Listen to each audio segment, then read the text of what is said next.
If you want to connect AnyDesk on your laptop, you're in the right place. In this video, I'm going to show you exactly how to open AnyDesk, find your address, connect to another laptop or PC, and authorize the session step by step. This is a really simple process, even if you've never used remote desktop software before. So if this tutorial helps you out, go ahead and hit the like button and subscribe for more easy software guides like this. Let's jump right in. First, open AnyDesk on your laptop. Once the app loads, you'll see a 9-digit number on the screen. This number is your unique AnyDesk address. Think of it like your personal ID for remote access.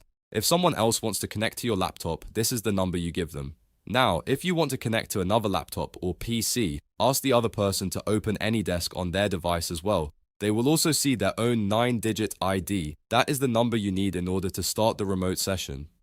Next, look at the top of your AnyDesk window and find the remote desk bar. Click inside that bar, then type or paste the 9-digit ID you received from the other person. Make sure the number is entered correctly, because even one wrong digit will stop the connection from working. After that, hit enter to begin connecting. At this point, a request will appear on the other laptop asking them to approve the session. They need to click accept so the connection can be established. Once they accept, their screen will appear on your laptop and you'll be able to control their mouse and keyboard remotely. If you are the one receiving the connection request, always make sure you trust the person before clicking accept. AnyDesk is a powerful tool, so only allow access when you know exactly who you are connecting with. That way, you keep your device secure while still taking advantage of remote support.